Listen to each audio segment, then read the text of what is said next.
Before I came to Berkeley, I thought the hardest part would be getting in. Turns out that was just a warm-up. Hi, my name is Arda, and I'm a junior studying computer science here at University of California, Berkeley. In the previous videos, I talked about how I got into UC Berkeley and how I got my AI project at American Express. And in this video, I'm going to be talking about top 10 things I wish I knew before getting into UC Berkeley.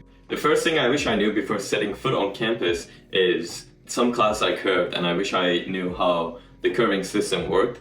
Previously, this was my first experience, experiencing the curving system. Basically, it means the class is curved compared to the average of the class. So if the average did really bad, and you also did really bad, and if you did average in the exam, you'll get a okay grade. This doesn't apply to every class. This applies to usually harder classes where the exam averages are 40, 50, 60%. I remember getting 40% on my first midterm ever at Berkeley, and I was like, well, this wasn't expected, start stressing out and everything. But at the end of the day, I got 40% on the midterm, 50% on final. I ended up getting B. So it really depends on how the class is curved, how the other people do in your class. One tip I have for you is to check Berkeley Time website. It's a website where you can see the grading analysis, the average grade on previous semesters, previous years, how many people got which grade, the grade distribution and everything. It's an amazing website made by students for students. I would definitely check that out.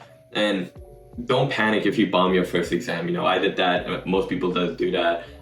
If the class is curved, don't panic. If the class is not curved, maybe study harder for the next one. Number 2 is exploring entrepreneurial opportunities. Berkeley is a startup hub when it comes to, creating a startup, getting into a startup, getting into VCs, talking with VCs. There are a lot of incubators, pitch competitions, and resources like Skydeck and the House Fund where you can get into the space more, learn more, and there are tons of startups that came from Berkeley, the biggest one being DoorDash. You can see the website where the Berkeley is currently ranked number 1 with the amount of the funding and the amount of founders from Berkeley. So Berkeley is definitely a space if you're a founder, or if you're not a founder, joining to a startup early can give you really a lot of different experiences. You can decide if you like being in a startup environment or not. It's not for everybody, but I would highly recommend you to be part of startup in some sense if you're coming to Berkeley, and go to networking events and hackathons to meet with new people, meet with new things, new technologies, to see what other people are up to. Definitely recommend it. Number 3 is DeCals. DeCals are basically student-run courses on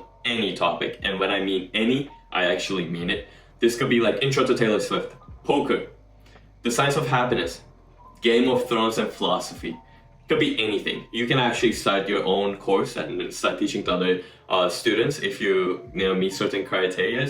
But I would highly recommend you to go through the list. I'll attach the link down below as well. Go through the list of DeCals and join to few. And one advice I have for you would be sign up early, because the good ones usually tend to fill up fast. Some DeCals are super useful, like coding and startups.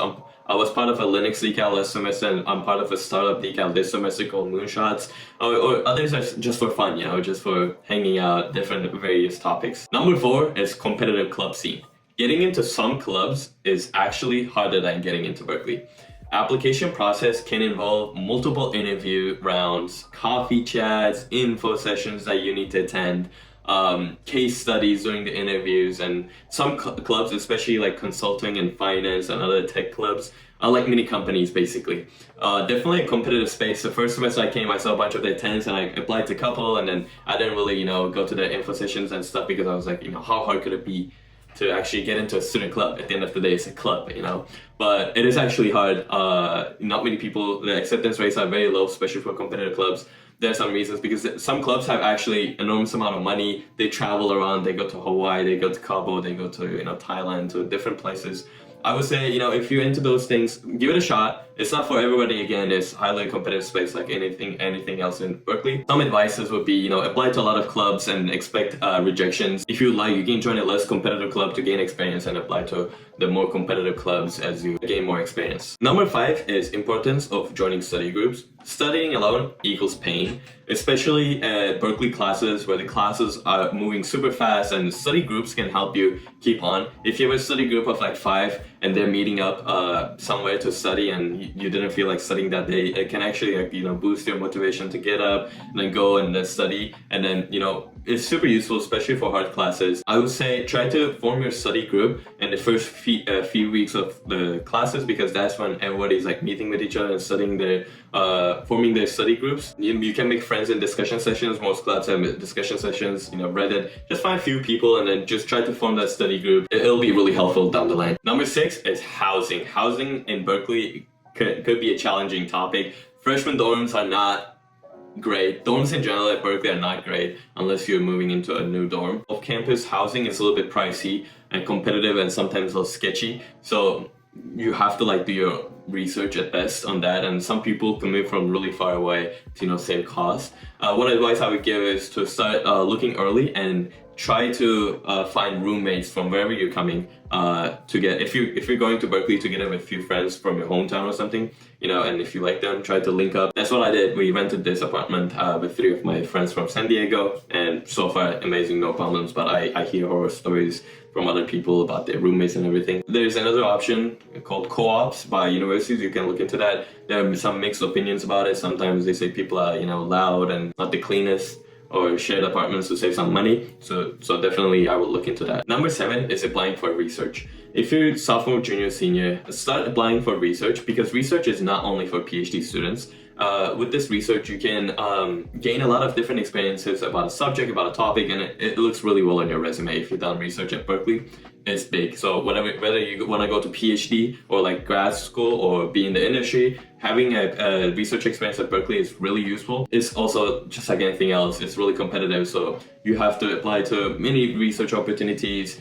Cold emailing professors doesn't really work a lot. Try your chance, but it's, everyone is doing it. What you can do is to reach out to PhD students that are working under the professor and see if they need some undergrad researchers, and make sure to check URAP. URAP is Undergraduate Research Appreciation Program. You can apply to 3 URAPs per semester, and if you get into one, amazing. I'm in nanotechnology lab with URAP this semester, and it's going amazing so far. Number 8 is a little connected with number 7, but it's harder to connect with professors at Berkeley, because larger size classes equals harder to build relationships with professors. Some professors are really chill, but some professors are really hard to reach to. And for this, an advice I would give would be go to office hours early in the semesters when not many people show up to office hours, and that's when you can get a chance to build some relationship. If they're hosting fire chats, some professors call fire chats tea hours, or casual meetings 1 hour a week. Try to drop by those, try to meet with your professor, see what they're up to, see what they're doing,